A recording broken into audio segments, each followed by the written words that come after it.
नमस्कार। तो सरकार ने 2026-27 का बजट पेश कर दिया है और इससे नाम दिया जा रहा है जन कल्याण और विकास का बजट।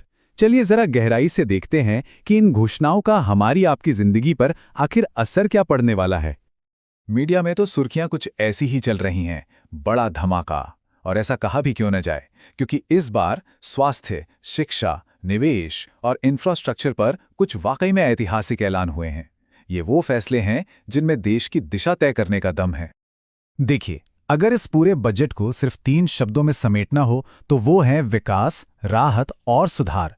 मतलब सरकार का फोकस एकदम क्लियर है। एक तरफ विकास की रफ्तार को बढ़ाना है, दूसरी तरफ आम लोगों को कुछ राहत देनी है और साथ ही साथ सिस्टम में बड़े सुधार भी लाने हैं। चलिए एक एक करके इन सबको समझते हैं। तो सबसे पहले बात करते हैं उन दो सेक्टर्स की जो हम में से हर किसी की जिंदगी से सीधे सीधे जुड़े हुए हैं, हेल्थ और एजुकेशन। और यकीन मानिए, यहां कुछ बहुत बड़ी घोषणाएं हुई हैं। ये जो आंकड़ा स्क्रीन पर दिख रहा है ना, ये अपने आप में पूरी कहानी है। इतिहास में पहली बार देश का स्वास्थ्य बजट 1 लाख करोड़ रुपए के जादुई आंकड़े को पार कर गया है। ये एक साफ साफ संकेत है कि सरकार हेल्थ इंफ्रास्ट्रक्चर को एक बिल्कुल नए लेवल पर ले जाने के लिए कमर कस चुकी है।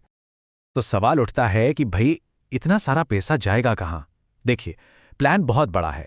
नए नए मेडिकल कॉलेज और रिसर्च सेंटर खुलेंगे। जो हमारे जिला अस्पताल हैं उनकी सुविधाओं को अपग्रेड किया जाएगा। इसके अलावा पारंपरिक चिकित्सा को बढ़ावा देने के लिए पूरे देश में आयुष केंद्र बनाए जाएंगे। और एक और बहुत बड़ी पहल है, हर जिले में डे केयर एंसर सेंटर खोलना। इससे होगा ये कि मरीजों को इलाज के लिए बड़े शहरों की तरफ भागना नहीं पड़ेगा।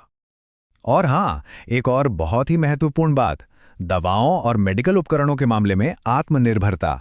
इसके लिए सरकार 3 नए रिसर्च इंस्टीट्यूट बनाने जा रही है ताकि जो जरूरी दवाएं और उपकरण हैं वो हमारे देश में ही बन सकें। सोचिए, इसका सीधा फायदा क्या होगा? कीमतें कम होंगी और हमें दूसरे देशों पर निर्भर नहीं रहना पड़ेगा। अच्छा, हेल्थ के साथ साथ एजुकेशन सेक्टर में भी बड़े कदम उठाए गए हैं। खासकर ग्रामीण छात्रों को बेहतर सुविधाएं मिलें, इसके लिए हर जिले में मॉडल हॉस्टल खोले जाएंगे। इसके अलावा स्किल डेवलपमेंट और डिजिटल एजुकेशन पर भी जबरदस्त जोर दिया गया है ताकि हमारे युवा आने वाले कल की चुनौतियों के लिए पूरी तरह तैयार हो सकें। चलिए अब आते हैं बजट के दूसरे बड़े हिस्से पर, यानी इन्वेस्टमेंट और टैक्स। यहाँ कुछ ऐसे बदलाव किए गए हैं जिनका सीधा असर बाजार पर और हमारी आपकी बचत पर पड़ने वाला है। तो अगर कोई शेयर बाजार में निवेश करता है तो ये बदलाव जानना उसके लिए बहुत ही जरूरी है। सरकार ने सिक्योरिटीज ट्रांजैक्शन टैक्स, जिसे हम शॉर्ट में एसटीटी कहते हैं, उसको लेकर एक बड़ा फैसला लिया है। इस बदलाव का मकसद एकदम साफ है। सरकार चाहती है कि लोग लॉन्ग टर्म इन्वेस्टमेंट करें और जो शॉर्ट टर्म ट्रेडिंग या सट्टेबाजी होती है वो कम हो। आसान भाषा में कहें तो जो लोग डेरिवेटिव ट्रेडिंग करते हैं उन पर अब शायद ज़्यादा टैक्स लगे, जबकि लंबी अवधि के निवेशकों को एक तरह से बढ़ावा दिया जा रहा है। आम लोगों के लिए ये वाकई एक बहुत बड़ी राहत की खबर है। अब से मोटर दुर्घटना के दावों पर जो मुआवजा मिलता है और उस पर जो ब्याज मिलता है, उस पर कोई टैक्स नहीं लगेगा। ये उन परिवारों के लिए एक बहुत बड़ा सहारा है जो पहले से ही एक मुश्किल वक्त से गुजर रहे होते हैं। इसके अलावा टैक्स सिस्टम में 2 और अहम बदलाव हुए हैं। पहला तो ये कि स्टॉक एक्सचेंज से खरीदे गए कुछ बॉन्ड्स पर जो टैक्स छूट मिलती थी उसे अब खत्म कर दिया गया है। वहीं दूसरी तरफ जो लोग विदेशों में काम करते हैं उन्हें राहत देते हुए 20 लाख रुपए तक की कानूनी कमाई भारत भेजने पर नियमों में कुछ ढील दी गई है। अब बात करते हैं बजट के तीसरे और शायद सबसे महत्वाकांक्षी हिस्से की, इंफ्रास्ट्रक्चर। सरकार का मानना है कि यही वो सेक्टर है जो देश की अर्थव्यवस्था को एक नई रफ्तार देगा। इस पूरी योजना के केंद्र में है मल्टी मॉडल नेटवर्क। अब ये सुनने में थोड़ा भारी शब्द लगता है, पर इसका मतलब बहुत आसान है। रेल, सड़क और पानी के रास्ते यानी जलमार्ग, इन तीनों को एक दूसरे से जोड़ना। लक्ष्य ये है कि सामान को एक जगह से दूसरी जगह ले जाने का जो खर्चा है वो कम हो और व्यापार और भी ज्यादा तेज हो सके। और ये सिर्फ कोई हवाई बात नहीं है, बल्कि इसके लिए एक ठोस प्लान तैयार है।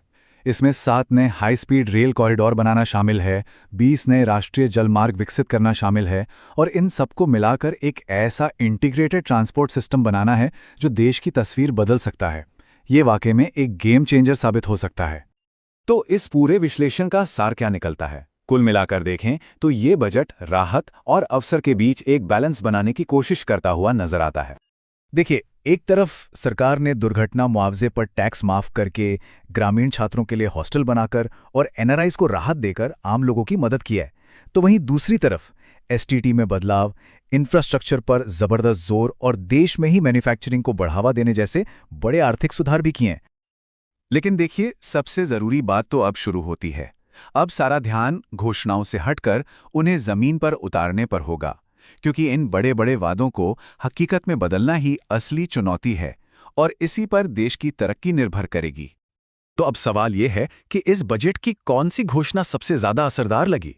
क्या वो स्वास्थ्य बजट का ऐतिहासिक आंकड़ा था, या टैक्स में हुए बड़े बदलाव, या फिर हाई स्पीड ट्रेन का वो बड़ा वादा? सोचने वाली बात है।